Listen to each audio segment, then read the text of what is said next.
Hello बच्चों। तो आज हम अपना नया पाठ स्टार्ट करेंगे जिसका नाम है बीरबल की खिचड़ी। तो चलिए शुरू करते हैं। हमारे देश में अनेक महान शासक हुए हैं। अकबर बादशाह उन्हीं में से एक है।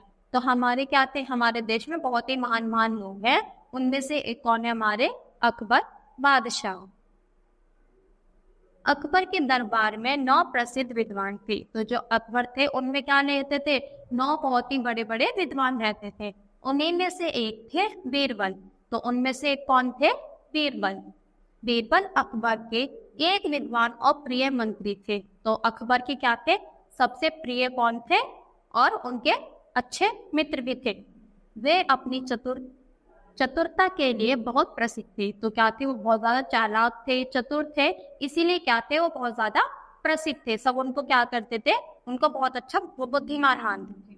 वे अपनी चतुरता से अच्छे अच्छे लोगों को हरा देते थे। उनके बारे में कई कहानियां प्रसिद्ध हैं।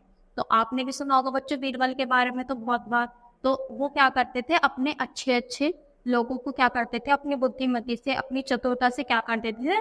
अच्छे अच्छे लोगों को हरा देते थे। और इन्हीं को क्या किया जाता था? इसी कारण क्या थे? बहुत ज्यादा प्रसिद्ध थे। बादशाह अकबर सर्दी के मौसम में बगीचे में टहलने निकले। तो एक बार क्या था? सर्दी का मौसम था और जो अकबर थे वो ऐसे टहलने निकले थे। गांव के बाहर रास्ते में कुछ लोग बैठे आग ताप रहे थे। तो उन्होंने देखा कि कुछ लोग क्या है, जैसे सर्दियों के टाइम होता है तो आग जला के ऐसे हाथ सेकने लगते हैं ना, तो ऐसे उन्होंने देखा कि कुछ लोग क्या कर रहे थे? आग ताप रहे थे। वे आपस में बातचीत भी कर रहे थे। फिर उन्होंने देखा कि वो आपस में कुछ बातें भी कर रहे हैं। एक पंडित अपने मित्रों से बातें कर रहा था। तो एक पंडित क्या कर रहा था? अपने दोस्तों से बातें कर रहा था। सर्दी के दिन थे। अब आग गर्मियों में तो बैठ के सेकेंगे नहीं, सर्दियों में जब ठंड लगती है तभी करते हैं ना। तो पंडित ने कहा कि मैं सारी रात यमुना के ठंडे जल में खड़ा रह सकता हूँ। तो पंडित ने बोला कि मैं तो यमुना में क्या कर सकता हूँ? ठंडे जल में पूरी रात खड़े रह सकता हूँ। यह बात अकबर ने सुन ली। और ये किसने सुन ली? अकबर ने। उन्हें इस बात पर विश्वास नहीं आया। उन्हें लगा कि यह पंडित डींग मार रहा है। तो उन्हें क्या था? अकबर को इस बात पर विश्वास न हुआ और ये सोच रहा है कि ये लंबी लंबी डींगे हाँक रहा है, मतलब लंबी लंबी फेंक रहा है, कि कुछ भी बोल रहा है।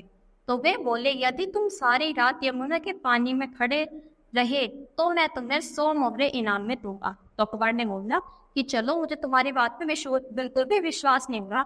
अगर तुमने ये काम कर दिया, तुम यमुना में क्या करे, पूरी रात खड़े रहे, तो मैं तुम्हें क्या इनाम में दूंगा? 100 मोहरे दूंगा।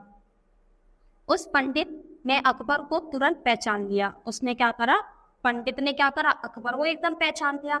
वह बोला, महाराज मैं यह कर सकता हूँ। तो उसने बोला कि हाँ महाराज, मैं ये कर सकता हूँ। अकबर ने कहा ठीक है, तुम करके दिखाओ। तो अकबर ने बोला ठीक है, पहले करके दिखाओ। अगली रात पंडित रात भर यमुना के ठंडे जल में खड़ा रहा। सुबह होते ही वह अपना इनाम लेने दरबार में आ गया। तो देखो, ये देख सकता है, तो ये पूरी रात क्या था? यमुना में रहा और अगले दिन कहाँ पहुंच गया? अकबर के दरबार में। क्यों पहुंचा? अपना इनाम लेने। अकबर ने पूछा, मुझे आश्चर्य है कि तुम इतनी ठंड में सारी रात पानी में कैसे खड़े रहे। तो अकबर सोचता है कि मुझको आश्चर्य हो रहा है, मेरे को मतलब विश्वास नहीं हो रहा कि तुम इतनी ठंड में, इतने ठंडे पानी में कैसे रह लिए। पंडित ने उत्तर दिया, महाराज आपके महल में एक दीपक जल रहा था, मैं उसे देखते हुए सारी रात पानी में खड़ा रहा। तो उसने बोला कि आपके क्या था? दरबार में एक दीपक जल रहा था और मैं उसे देखते देखते क्या रहा? पूरी रात पानी में खड़ा रहा। अकबर ने कहा, अच्छा यह बात है, तुम दीपक की गर्मी के कारण ही ठंड से बच सके, तुम्हें कोई इनाम नहीं दिया जाएगा, अब तुम जाओ वहां से। तो क्या बोलता है कि अच्छा, तुम दीपक की गर्मी से ही वहां पे खड़े रहे, अब तुम्हें कोई इनाम नहीं दिया जाएगा, तुम जाओ यहाँ से। उस पंडित को बड़ा दुख हुआ। वह उदास होकर वहां से चला गया। तो पंडित सोच रहा कि मैंने तो इतनी मेहनत भी करी और इन्होंने क्या क्या, ये सुनकर उसको बहुत ज्यादा क्या हुआ? दुख हुआ। और क्या हुआ? वो उदास होकर वापस चले गए। उस समय दरबार में बीरबल भी उपस्थित थे। उन्हें लगा कि यह तो इस पंडित के साथ अन्याय हुआ है। तो उसी समय क्या थे? बीरबल भी वहां पे थे। तो उन्होंने सोचा कि ये तो पंडित के साथ क्या हुआ? बुरा हुआ। उन्होंने उस पंडित की सहायता करने का निश्चय किया। उन्होंने क्या सोचा कि इस पंडित की हेल्प मैं करूंगा। अगले दिन बीरबल दरबार में नहीं आए। दोपहर हो गए तो क्या हुआ, अगले दिन बीरबल अपने दरबार में नहीं थे। क्या हो गया था, दोपहर हो गई थी, सुबह से शाम तक वो उसमें नहीं आए थे दरबार में। अकबर को चिंता हुई, बीरबल तो रोज समय पर दरबार पे आ जाते हैं, आज क्या बात हुई, कहीं बीमार तो नहीं पड़ गए। तो क्या हुआ, जब बीरबल नहीं आए तो अकबर को क्या हुआ, चिंता हो गई कि बीरबल तो रोज टाइम पर आ जाता है, आज कहाँ रह गया, कहाँ रह गया, कहीं उसकी तबीयत तो खराब नहीं हो गई। अकबर ने एक नौकर को पता लगाने भेजा, बीरबल ने नौकर से कहलवाया, हुजूर से कहना कि खिचड़ी पका रहा हूँ। तो उन्होंने बोला कि जाओ महाराज से जाकर कह दो, एक नौकर से कहलवाया बीरबल ने कि जाओ बोल दो कि मैं क्या कर रहा हूँ, खिचड़ी पका रहा हूँ, पक जाने पर दरबार में हाजिर हो जाऊंगा। और जब खिचड़ी पक जाएगी तो मैं कहाँ पे हाजिर हो जाऊंगा, दरबार में, मतलब दरबार में आ जाऊंगा। शाम हो गई, बीरबल नहीं आया। अकबर ने अपने मन से कहा आखिर क्या बात है। तो क्या हुआ, शाम हो गई पर अब तक क्या हुआ, बीरबल नहीं आया। क्यों, क्योंकि भाई उसकी खिचड़ी नहीं बनी है अभी तक। तो अकबर ने अपने मन से कहा आखिर बात क्या है, ऐसा क्यों कर रहा है बीरबल, ऐसी ऐसी कैसी खिचड़ी है जो अब तक नहीं पकी, मैं खुद चल कर देखा। तो बोलता कि ऐसे भी खिचड़ी क्या ही खिचड़ी हो गई जो सुबह से अब तक शाम तक नहीं बनी। तो क्या करता हूँ, अब तक नहीं पकी, चलो मैं ही चल के देखता हूँ। अकबर बीरबल के यहाँ पहुंचे तो देखा कि लंबे बांसों के बीच बहुत ऊंचाई पर एक थाड़ी हांडी लटकी हुई है। उस हांडी के नीचे जमीन पर थोड़ी सी आग जला रखी है। तो देख इन्होंने क्या किया, जैसे यहाँ पे क्या हुआ, यहाँ पे हांडी रखी हुई है ऐसे करके, है ना, इसमें बांध दी, और आग कहाँ जला रखी है, यहाँ जला रखी है। तो बताओ आग से यहाँ से वो पक सकती है, कभी नहीं। अगर हांडी यहाँ पे होती तो पक जाती ना।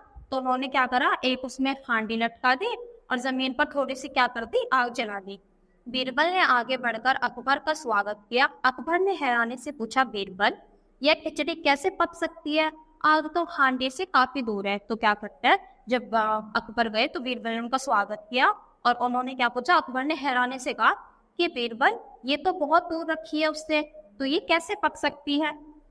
बीरबल ने उत्तर दिया, हुजूर अगर मैं पंडित महल में जलते दीपक की गर्मी के सहारे सारी रात यमुना के ठंडे पानी में खड़ा रह सकता है तो यह आग से मेरी खिचड़ी क्यों नहीं पक सकती, जरूर पकेगी महाराज। तो बोलता है कि अगर महाराज वो जो पंडित था वो एक दीपक की गर्मी से यमुना में खड़ा रह सकता है तो मेरी इतनी दूर से मेरी आग से ये खिचड़ी क्यों नहीं पक सकती, जरूर पकेगी।